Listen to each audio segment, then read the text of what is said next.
21대 총선이 이제 한 달이 채 남지 않았습니다. 이번 총선에서 달라지는 점과 함께 우리 유권자들이 유의할 사항은 무엇인지 알아보겠습니다. 권상희 시사평론가와 전화 연결돼 있습니다. 안녕하십니까? 네, 안녕하세요. 반갑습니다. 자, 이번 선거에서 제7회 지방선거 이후에 달라진 주요 내용에 대해서 말씀을 좀 해주세요. 크게 두 가지가 달라졌는데요. 지난해 공직선거법이 개정되면서 올해 4월 15일 치러지는 제21대 총선부터 고3 학생 중에 일부가 투표에 참여할 수 있게 됐습니다. 네. 그러니까 선거일을 기준으로 해서 만 18세가 되면 선거권을 가지게 되는데 2002년 4월 16일 이전 출생자에 해당이 됩니다.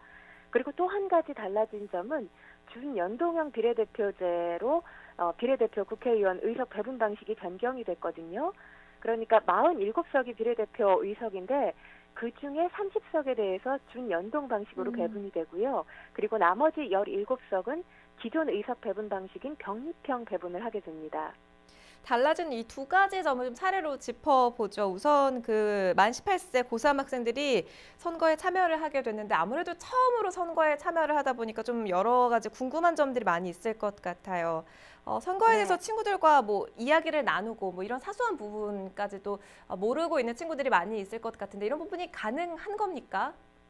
그렇죠. 이 학생 간의 선거에 관해서 친구들끼리 단순히 의견을 개진한다거나 의사표시를 하는 행위는 얼마든지 가능하고요. 네. 그리고 선거운동도 가능합니다. 대신에 선거운동을 할 당시에 만 18세 이상이 되어야 가능한데 공식적인 선거운동 기간은 2020년 4월 2일부터 14일까지거든요. 네. 이때 이 다수 학생을 대상으로 한다기보다 개별적으로 대화하는 방법으로 선거운동을 한다거나 또는 전화를 이용해서 직접 통화로 선거운동을 하는 건 가능합니다.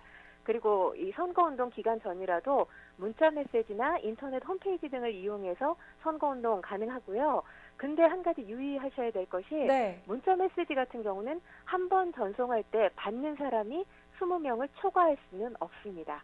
그렇군요. 이 점을 좀 잘 참고해서 기억을 하셔야겠고요. 자, 네. 그렇다면 준연동 비례대표제에 대해서도 여쭙겠습니다. 이게 어떤 방식으로 진행되는지 궁금하고, 유권자들의 투표 방식도 달라지게 되나요?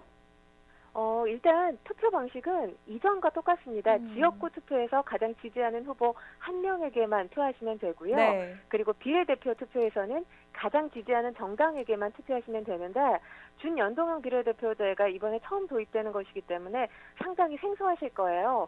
제가 잠깐 설명을 해드리면 비례대표 의석이 47석인데요. 이 47석 중에 30석에만 연동형 캡을 적용해서 연동률이 100%가 아니라 50%를 적용하는 것이기 때문에 준연동형 비례대표제라고 하거든요. 네. 잠시 예를 들어드리면 어떤 단체가 8% 정당 득표율을 갖고 있고 지역구 당선자에서 18명을 배출한다. 이렇게 예를 들자면 300석 중에서 8%면 24석이잖아요. 네. 여기서 지역구 당선 18석을 빼면 6석이 되는데 여기에 이제 준연동형 비례율인 음. 50%를 적용하게 되면 3석이 됩니다.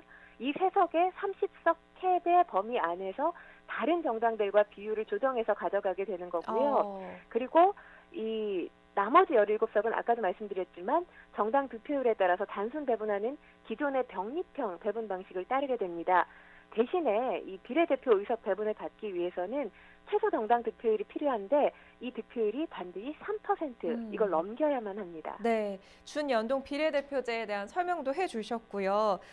지난 그러니까 이 10대 이 총선과 비교해서 이 선거 운동 방법에 있어서 달라지는 점이 있을까요?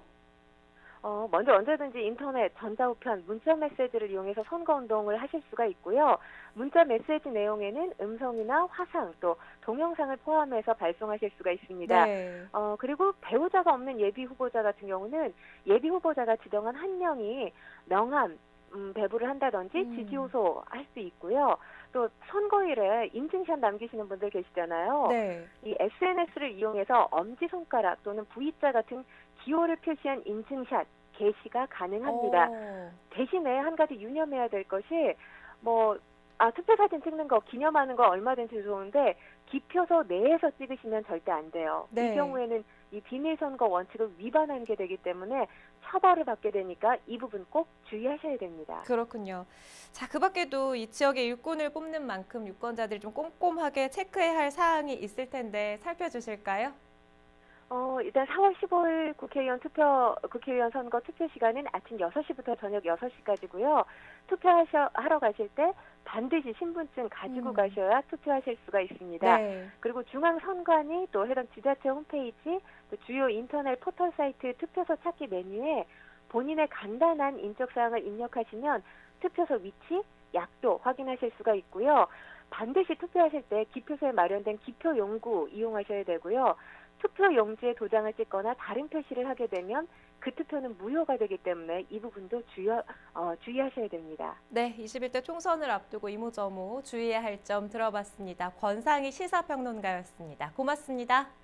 네, 고맙습니다.